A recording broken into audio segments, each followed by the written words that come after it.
COP-Fábrica es un programa de emprendizaje social y cooperativo que haremos por segunda vez en Oarsoaldea este año,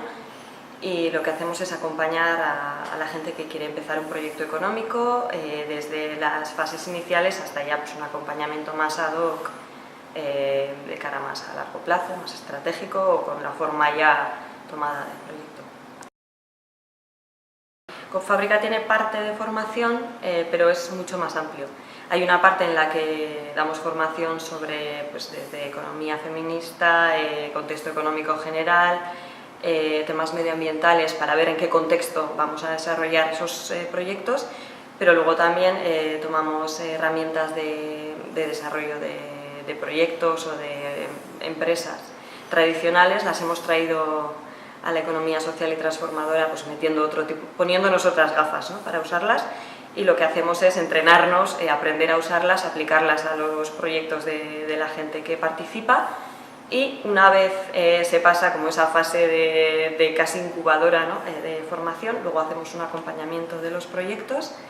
Es un trabajo mucho más autónomo y nosotros tomamos ya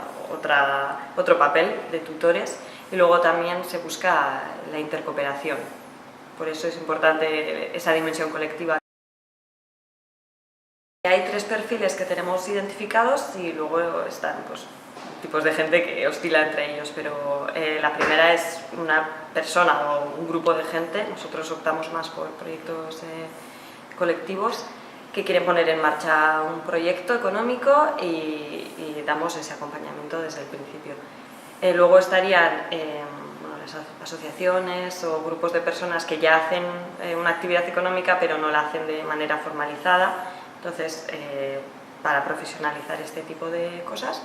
Y luego están las empresas que ya están en marcha, que quieren consolidarse o que quieren cooperativizarse o trasladar su actividad a la economía social transformadora. Hay una página web, copfabrica.eus, y allí se hacen las inscripciones online.